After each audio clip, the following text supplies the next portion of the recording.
Welcome to Electronics. இந்த வீடியோவில் how to talk to the electronic components like a engineer அப்படிங்கிறத பற்றி தான் பார்க்க போகிறோம். ஸோ ஒரு எலக்ட்ரானிக் சர்க்கியூட்டை பார்த்தோன்னே நம்மள பல பேர் முதல்ல என்ன செய்கிறோம், இது ரெசிஸ்டர், இது கெப்பாசிட்டர், இது டயோடு, இது டிரான்சிஸ்டர் அப்படின்னு ஒரு காம்பனண்ட்டுக்கும் அதோட டெஃபினேஷனை சொல்ல ஆரம்பிச்சிடுறோம். ஆனால் ஆஸ் அ இன்ஜினியராக நம்ம என்ன பண்ணணும்னா இந்த காம்பனண்ட் ஏன் இங்கே இருக்குது அப்படின்றத யோசிக்கணும்.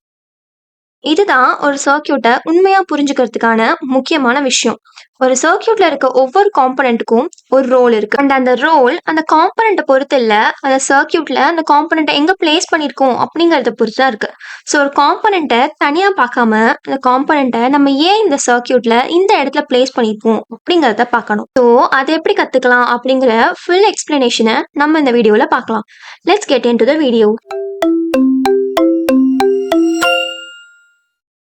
Every circuit has a story and நம்ம அந்த ஸ்டோரியை எப்படி ப்ராப்பராக அண்டர்ஸ்டாண்ட் பண்ணிக்கணும் அப்படிங்கிறதுலாம் அந்த சர்க்கியூட்டோட ஒர்க்கிங் அண்டர்ஸ்டாண்ட் பண்ணிக்கிறது, அந்த காம்பனன்ட்ஸோட ரோல் அண்டர்ஸ்டாண்ட் பண்ணிக்கிறது எல்லாமே இருக்குது.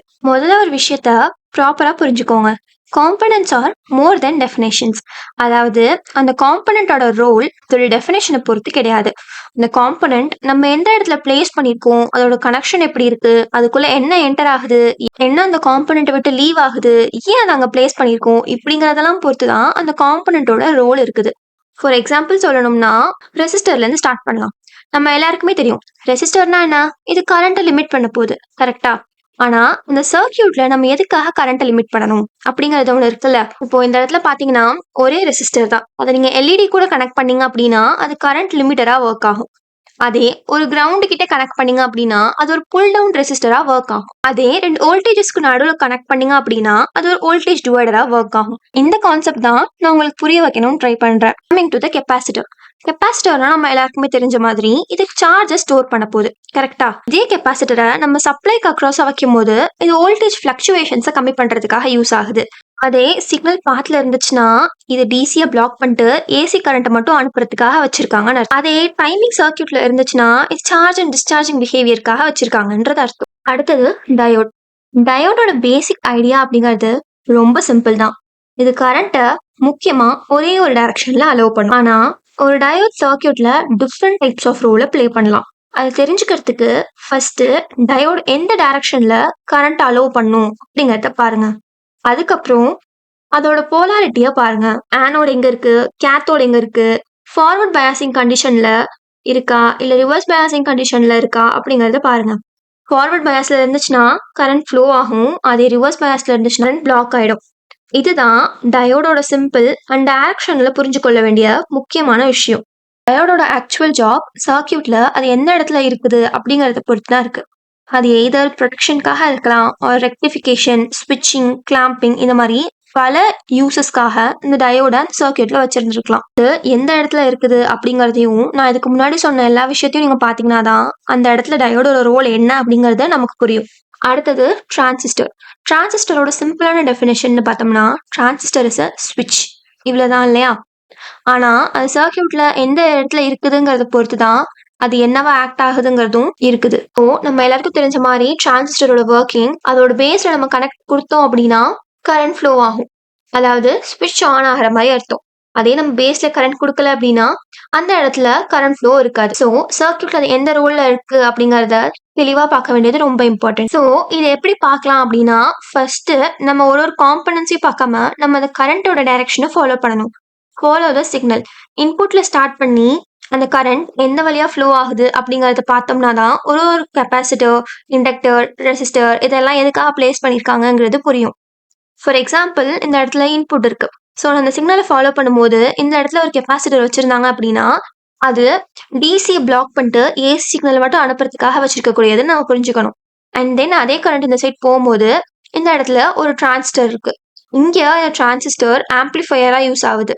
ஸோ இந்த ஆம்பிளிஃபையர் சிக்னல் ஆம்பிளிஃபை பண்ணி நம்ம அடுத்தது அனுப்பும்போது இந்த இடத்துல கிரவுண்ட் கிட்ட ஒரு ரெசிஸ்டர் இருக்கு. ஸோ இதுதான் லோட் ரெசிஸ்டர். ஸோ இந்த லோட் ரெசிஸ்டரை தாண்டி தான் எனக்கு லார்ஜான ஒரு ஆம்பிளிடியூட் சிக்னல் அவுட்புட்டா கிடைக்குது. இதுதான் a proper engineer's way of reading the circuit. First இப்போ ரெசிஸ்டரை பத்தி டீடைல்டா பார்க்கலாம். ரெசிஸ்டர் ரெசிஸ்ட் பண்ணும், கரெக்டா? அண்ட் ஆல்சோ இது கூட நீங்க தெரிஞ்சுக்க வேண்டிய விஷயம், இந்த இடத்துல ரெசிஸ்டர் வோல்டேஜ் டிவைடரா ஆக்ட் ஆகுது. அதாவது லோவர் வோல்டேஜை ஹையர் வோல்டேஜ்ல இருந்து கிரியேட் பண்ணுது. அதே இந்த இடத்துல பார்த்தோம்னா இங்க இருக்க எல்இடியை ப்ரொடெக்ட் பண்றதுக்காக ஒரு கரண்ட் லிமிட்டரா இந்த ரெசிஸ்டர் ஆக்ட் ஆகுது. அதே இந்த இடத்துல பார்த்தோம்னா ஒரு ஸ்டேபிளான ஆப்ரேட்டிங் பாயிண்ட்டை செட் பண்ணணும் அப்படிங்கிறதுக்காக இந்த ரெசிஸ்டர் ஒரு பயாசிக் நெட்வொர்க்கா ஒர்க் ஆகும். ஸோ ரெசிஸ்டரை பொறுத்த வரைக்கும் நம்ம பார்க்க வேண்டிய முக்கியமான விஷயம் 2 எண்டையும் நோட் பண்ணணும். ரெசிஸ்டரோட 2 எண்ட்ஸும் எங்க இருக்கு, அந்த ரெசிஸ்டருக்கு முன்னாடி என்ன காம்பனன்ட் இருக்கு, ரெசிஸ்டருக்கு அப்புறம் என்ன காம்பனன்ட் இருக்கு, இந்த காம்பனன்ட் இந்த இடத்துல என்ன வேலை செய்யுது அப்படிங்கிற எல்லா விஷயத்தையும் புரிஞ்சுக்கோங்க. இதுதான் ரொம்ப இம்பார்ட்டன்டான பாயிண்ட். இந்த ரெசிஸ்டரை இன்புட் எஃபெக்ட் பண்ண போது இந்த ரெசிஸ்டர்ல இருந்து வரக்கூடிய அவுட்புட் இந்த ரெசிஸ்டரால எஃபெக்ட் ஆக போகுது. உங்களுக்கு இது புரியும்னு நினைக்கிறேன். Input affected and the output effect by it. அடுத்தது நம்ம கெப்பாசிட்டர் பத்தி பார்க்கலாம். கெப்பாசிட்டர்னா சிம்பிள் டெஃபினிஷன் என்னது? Stores energy. கரெக்டா? அண்ட் இந்த கெப்பாசிட்டர் ஒரு பைபாஸ் கெப்பாசிட்டரா ஒர்க் ஆகலாம். அதாவது நாய்ஸை ரிமூவ் பண்றதுக்கும் ஸ்டேபிளான சப்ளையை கொடுக்கறதுக்கும்.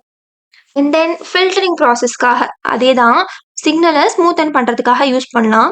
ஆர் டைமிங் ஆர் டிலேக்காக யூஸ் பண்ணலாம். ரெசிஸ்டருக்கு சொன்ன மாதிரி கெப்பாசிட்டர்ல என்னெல்லாம் நீங்க நோட் பண்ணணும்னா இந்த கெப்பாசிட்டர் எது கூட கனெக்ட் ஆகுது, அடுத்தது வாட் கைண்ட் ஆஃப் சிக்னல் இந்த சர்க்கியூட்ல இருக்குது அப்படிங்கிறதையும் அந்த சிக்னலோட ஃப்ரீக்வன்சியும் நோட் பண்ணணும்.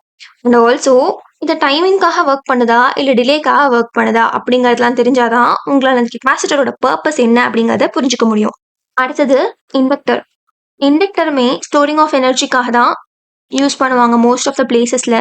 அண்ட் ஆல்சோ இது ஃபில்டரிங் நாய்ஸ்க்காகவும் யூஸ் பண்ணுவாங்க. ஸோ இண்டக்டர் பொறுத்த வரைக்கும் நீங்க இது சீரீஸ்ல கனெக்ட் ஆயிருக்கா ஒரு பேரலல்ல கனெக்ட் ஆயிருக்கா அப்படிங்கறத பாருங்க. இதோட கரண்ட் பார்த்து பாருங்க. அண்ட் இந்த இண்டக்டர் எதை ப்ரொடெக்ட் பண்றதுக்காக முன்னாடி வச்சிருக்காங்கிறத பாருங்க. ஸோ காமனான இண்டக்டரோட யூசஸ் பார்த்தோம்னா எனர்ஜி ஸ்டோரேஜ்க்காக, ஃபில்டரிங்காக, டிசி டு டிசி கன்வெர்டர்ஸ் இந்த மாதிரி விஷயத்துலலாம் யூஸ் பண்ணுவாங்க. அடுத்தது நம்ம பார்க்க போறது டயோட். டயோடோட சிம்பிள் டெஃபினேஷன் என்ன? இது கரண்ட்டை ஒரே ஒரு டைரக்ஷன்ல அலோவ் பண்ண போகுது. அண்ட் இதை இப்படியும் சொல்லலாம், இது ஆப்போசிட் டைரக்ஷன்ல கரண்ட்டை பிளாக் பண்ண போகுது. டயோட் இந்த இடத்துல ப்ரொடெக்ட் பண்ணுதா, ரெக்டிஃபை பண்ணுதா, கிளாம்பிங்காக யூஸ் பண்றோமா, ஸ்விட்சிங்காக யூஸ் பண்றோமா, இதெல்லாம் தான் ரொம்ப முக்கியம். ஸோ டயோடுக்கு முன்னாடி நம்ம தெரிஞ்சுக்க வேண்டிய சின்ன பேசிக்ஸ்ல என்னன்னா this is the symbol of diode. And இந்த இடத்துல நான் பாசிட்டிவ் சப்ளை கொடுக்குறேன், இங்கே நெகட்டிவ் சப்ளை கொடுக்குறேன்னா டயோட்ல இதுதான் பாசிட்டிவ் சப்ளையாகவும் இது நெகட்டிவ் சப்ளையாகவும் நம்ம டினோட் பண்ணுவோம். அதாவது this is the anode, this is the cathode. அந்த ஆனோட் பாசிட்டிவ் கூட கனெக்ட் ஆகிருக்கும் போது இது ஃபார்வர்ட் டயாஸ் அப்படின்னு சொல்லுவோம். அதே கேத்தோட் ஆனோட் கூட கனெக்ட் ஆனிச்சு, ஆப்போசிட்டான சார்ஜஸ் கனெக்ட் ஆயிருந்துச்சுன்னா அது ரிவர்ஸ் பயாஸ். ஃபார்வர்ட் பயாஸ்ல கரண்ட் ஃப்ளோ ஆகும், ரிவர்ஸ் பயாஸ்ல கரண்ட் பிளாக் ஆகும். இந்த டயோடோட காமனான யூசஸ்ன்னு பார்த்தோம்னா இது ரெக்டிஃபயரா, ஒரு ப்ரொடெக்ஷனுக்காக, கிளாம்பிங்காக அண்ட் ஸ்விட்சிங்காகலாம் யூஸ் பண்ணும். அடுத்தது டிரான்சிஸ்டர்ஸ். டிரான்சிஸ்டரோட சிம்பிள் டெஃபினேஷன் நம்ம பார்த்தோம்னா இட் ஆக்ட் அஸ் அ ஸ்விட்ச். ஆனால் ஒரு சர்க்கியூட்ல இந்த டிரான்சிஸ்டர் ஆன் ஆஃப்காக யூஸ் பண்ணுறாங்களா, அதாவது ஸ்விட்சிங்காகவா, ஆம்பிளிஃபை பண்ணுறதுக்காக யூஸ் பண்ணுறாங்களா, இல்லை எதையாவது கண்ட்ரோல் பண்ணுறதுக்காக யூஸ் பண்ணுறாங்களா அப்படிங்கிறத பார்க்கணும். ஃபர்ஸ்ட் அது பிஜேடி டிரான்சிஸ்டரா இல்லை மாஸ்ஃபெட்டான்றத பாருங்க. அதுக்கப்புறமா அதோட கனெக்ஷன்ஸ் அண்ட் பயாசிங்ஸை பார்க்கலாம்.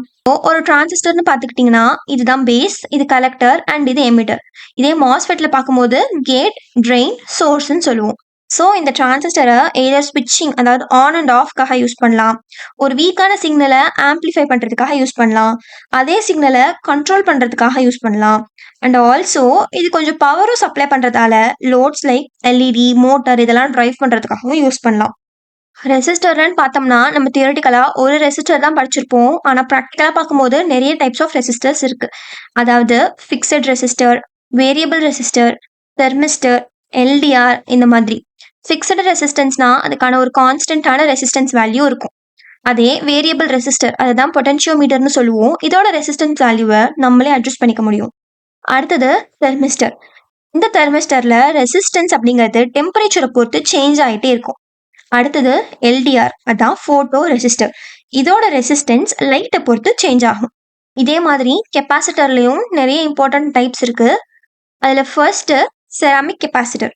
இது ரொம்ப ரொம்ப குட்டியா இருக்கும். அதே மாதிரி இது நான் போலரைஸ்ட். ஹை ஃப்ரீக்வன்சி சர்க்கியூட்லலாம் இந்த செராமிக் கெப்பாசிட்டர்ஸ் தான் யூஸ் பண்ணுவாங்க. அடுத்தது இதுதான் நீங்க டிபிக்கலா பார்த்துக்கக்கூடிய ஒரு capacitor, that is electrolytic capacitor. இது போலரைஸ்டா இருக்கும், அதிகமான ஒரு கெப்பாசிட்டன்ஸை ப்ரொவைட் பண்ணும். பவர் சப்ளை ஃபில்டர் பண்ணணும் அப்படிங்கிற டைம்லலாம் மோஸ்ட்லி இந்த கெப்பாசிட்டர் தான் யூஸ் பண்ணுவாங்க. அடுத்தது டான்டலம்.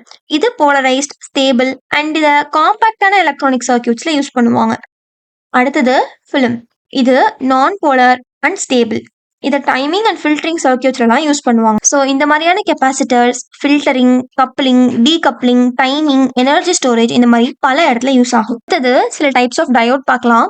அதில் ஃபர்ஸ்ட் ரெக்டிஃபையர் டயோட், அதாவது இதை ஏசி டு டிசி கன்வர்ஷன்ல யூஸ் பண்ணுவோம். அடுத்தது ஜெனர் டயோட், இதை ஒரு கான்ஸ்டன்டான ரிவர்ஸ் வோல்டேஜை மெயின்டைன் பண்றதுக்காக யூஸ் பண்ணுவோம். அடுத்தது எல்இடி, இதுவும் ஒன் கைண்ட் ஆஃப் டயோட் தான். இதோட ஃபுல் ஃபார்ம்னு பார்த்தா லைட் எமிட்டிங் டயோட். இது ஃபார்வர்ட் பயாஸ்ல இருக்கும்போது மட்டும்தான் லைட்டை எமிட் பண்ணுது. இதனால தான் இது ஒரு கைண்ட் ஆஃப் டயோட்ல இருக்கு. அடுத்தது ஸ்காட்கி டயோட், இந்த ஃபாஸ்டான ஸ்விட்சிங்காகவும் ரொம்ப ரொம்ப கம்மியான ஃபார்வர்ட் ட்ராப்புக்காகவும் யூஸ் பண்றோம். அடுத்தது photo diode. As the name denotes, இது லைட்டை டிடெக்ட் பண்ணி அந்த லைட்டை கரண்டா டிரான்சிஸ்டர் பத்தி பார்க்கலாம். டைப்ஸ் ஆஃப் டிரான்சிஸ்டர்னு பார்க்கும்போது இதுல என்பிஎன், பிஎன்பி, மாஸ்பெட்ல என் சேனல், பி சேனல் இந்த மாதிரி நிறைய டிரான்சிஸ்டர்ஸ் இருக்குது. ஃபர்ஸ்ட் பிஜேடியோட என்பிஎன் டிரான்சிஸ்டர் பத்தி பார்க்கலாம். இது கரண்ட் கண்ட்ரோல்டு டிரான்சிஸ்டர். இதை ஆம்பிளிஃபிகேஷன் அண்ட் ஸ்விட்சிங்காக யூஸ் பண்ணுவாங்க. அதே பிஎன்பின்னு பார்த்தோம்னா இதுவுமே கரண்ட் கண்ட்ரோல்டு தான். அதே மாஸ்ஃபெட் சைடில் நம்ம பார்க்கும்போது இது ரெண்டுமே வோல்டேஜ் கண்ட்ரோல்டு டிரான்சிஸ்டர்ஸாக இருக்கும். இதில் என் சேனல் பார்த்தோம்னா ஹையான இன்புட் இம்பிடன்ஸ் இருக்கும், ஸோ பவர் சர்க்யூட்ஸில் யூஸ் பண்ணுவோம். அதே பி சேனலில் ஹை சைட் ஸ்விட்சிங்காக யூஸ் பண்ணுவாங்க. ஸோ இதோட சில ரோல்ஸ்ன்னு பார்த்தீங்கன்னா, இது ஒரு ஆம்பிளிஃபயராக ஆக்ட் ஆகுது, ஆர் லோ சைடில் ஸ்விட்சிங் பண்ணுறதுக்கு இல்லை ஹை சைடில் ஸ்விட்சிங் பண்ணுறதுக்காக இதை நம்ம யூஸ் பண்ணுறோம்.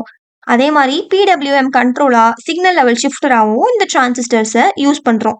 இந்த ரோல்ஸ் எல்லாமே அது எங்கே பிளேஸ் பண்ணியிருக்கோம் அப்படிங்கிறத பொறுத்து தான் மாறுது. அடுத்தது ஐசிஸ். ஐசிஸில் நிறைய டைப் இருக்குது.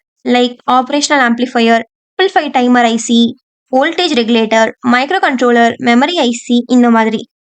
நார்மலான ஆப்ரேஷன் ஆம்பிளிஃபையர்ஸை ஆஸ் த நேம் டினோட் நம்ம ஆம்பிளிஃபிகேஷனுக்காக மோஸ்ட்லி யூஸ் பண்ணுவோம்.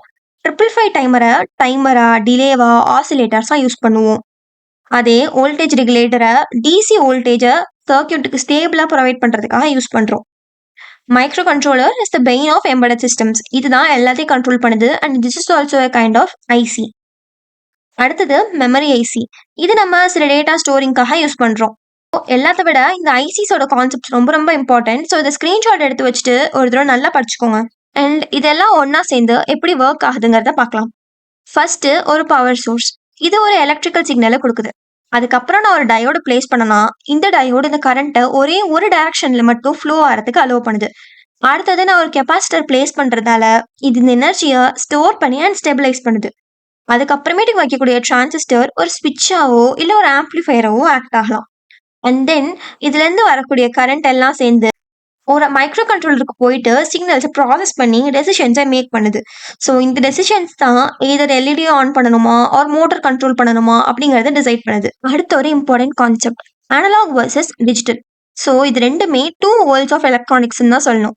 அனலாக் அப்படிங்கிறது கண்டினியூஸ் சிக்னல் அண்ட் டிஜிட்டல் அப்படிங்கிறது discrete signals. So sound, light, computer, IoT இது எல்லாமே எலக்ட்ரானிக்ஸ் அண்ட் இது எல்லாத்தையும் கண்ட்ரோல் பண்ணக்கூடியது இந்த அனலாக் அண்ட் டிஜிட்டல் சிக்னல்ஸ் தான். அனலாக் சிக்னல்ஸ்னு பார்க்கும்போது சவுண்டு, டெம்பரேச்சர், லைட்டு, வோல்டேஜ் இது எல்லாமே கண்டினியூஸ் சிக்னல்ஸாக இருக்கும். ஆம்பிளிஃபையர், சென்சார்ஸ் இதெல்லாம் மோஸ்ட்லி அனலாக் சிக்னல்ஸில் தான் ஒர்க் ஆகுது. அதே டிஜிட்டல்னு பார்க்கும்போது data, logic level, binary signals இதெல்லாம் ஜீரோஸ் அண்ட் ஒன்ஸ் அதாவது டிஜிட்டலில் இருக்க போகுது. இதெல்லாம் மைக்ரோ கண்ட்ரோலர்ஸில் டிஜிட்டல் சிஸ்டம்ஸ் எல்லாம் யூஸ் பண்ணுவோம். விஷயத்த நான் நேச்சுரலாக ரியல் வேர்ல்ட் சிக்னலாக எடுத்து அனலைஸ் பண்ண போகிறேன் அப்படின்னா அந்த இடத்துல அனலாகையும், அதே விஷயத்த நான் ஒரு இடத்துல ப்ராசஸ் பண்ணி ஸ்டோர் பண்ணி அந்த டேட்டாவை டிரான்ஸ்மிட் பண்ண போகிறேன் அப்படின்னா அது டிஜிட்டல்லையும் யூஸ் பண்ணுவோம். ஸோ அனலாக தான் சவுண்ட், டெம்பரேச்சர்க்கெலாம் யூஸ் பண்ணுவோம். டிஜிட்டல் தான் கம்ப்யூட்டரில் டிஜிட்டல் கிளாக்ல யூஸ் பண்ணுறோம். அண்ட் இதில் மிக்சடு சிக்னல்ஸ் எல்லாம் எங்கே யூஸ் பண்ணுவோம்னா smart phone, smart watch, audio system இந்த மாதிரியான பிளேசஸ்லாம் யூஸ் பண்ணுறோம். அவங்களுக்கு முன்னாடியே சொன்ன மாதிரி இது டிஃப்ரென்ஷியேட் பண்ணுறது ரொம்பவே சிம்பிள் தான். அனலாக்னா கண்டினியூஸாக இருக்கும், டிஜிட்டல்னா டிஸ்க்ரீட்டாக இருக்கும். இந்த இடத்துல இருக்கக்கூடிய சிக்னல்ஸை பார்த்தாலே உங்களுக்கு கிளியராக அண்டர்ஸ்டாண்ட் ஆகும். அண்ட் நான் முன்னாடியே உங்களுக்கு சொல்லி கொடுத்துருக்க எல்லா எலக்ட்ரானிக் காம்பனன்ட்ஸோட ஒரு குவிக் ரீகேப் தான் அது. ரெசிஸ்டர் கரண்ட்டை லிமிட் பண்ணுறதும் வோல்டேஜை டிவைட் பண்ணுறதும், கெப்பாசிட்டர் எனர்ஜியை ஸ்டோர் பண்ணுறதும், சிக்னல்ஸை ஃபில்டர் பண்ணுறதும், டயோட் கரண்ட்டை ஒரே ஒரு டைரக்ஷனில் அலோவ் பண்ணிட்டு அண்ட் இந்த டைரக்ஷனில் பிளாக் பண்ண போகுது. டிரான்சிஸ்டர் ஆம்பிளிஃபையராகவும் ஸ்விட்சாகவும் ஆக்ட் பண்ணும். ஐசி காம்ப்ளெக்ஸ் ஃபங்க்ஷன்ஸை பெர்ஃபார்ம் பண்ண போகுது. இந்த ஐசிஸை எங்கே ரியல் வேர்ல்டு அப்ளிகேஷனில் யூஸ் பண்ணுறாங்க அப்படின்னா smart phone, laptop, washing machine, health care devices இந்த மாதிரி எல்லா இடத்துலையுமே ஐசிஸ் தான் இருக்கு. அண்ட் இதில் இன்னொரு இம்பார்ட்டண்டான விஷயம், டைப்ஸ் ஆஃப் ஐசி பேக்கேஜஸ். இதில் டிஐபி, எஸ்எம்டி, QFN, BGA இந்த மாதிரி நிறைய ஐசி பேக்கேஜஸ் இருக்கு. ஒன்றுத்துக்கும் ஒரு ஒரு ரோல்ஸும் இருக்கு. அண்ட் ஒரு ஐசி நம்ம தெரியுது, அந்த ஐசிக்குள்ள என்ன இருக்கும்? ஃபர்ஸ்ட் ஒரு ஐசியை மேனுஃபேக்சர் பண்ணணும் அப்படின்னா ஃபர்ஸ்ட் நமக்கு ஒரு சிலிகான் வேஃபர் வேணும். அண்ட் அந்த சிலிகான் வேஃபரில் ஃபேப்ரிகேட் பண்ணி நிறைய லேயர்ஸை பில்ட் பண்ணி அண்ட் தென் அந்த ஐசியை நம்ம டெஸ்ட் பண்ணி தான் அதை பேக்கேஜிங் பண்ணுறாங்க. இதுக்கு பேர் தான் பேக்கேஜிங்னு சொல்லுவாங்க. அண்ட் இந்த பேக்கேஜிங்கில் தான் இந்த மாதிரி டிஃப்ரெண்ட் டைப்ஸ் இருக்கு. ஸோ இந்த ஐசிஸில் டைப்ஸ் ஆஃப் பேக்கேஜிங் மூலியமாகவும் நம்ம பிரிக்கலாம் அண்ட் ஆல்சோ அதோட ஃபங்க்ஷன்ஸ் மூலியமாகவும் பிரிக்கலாம்.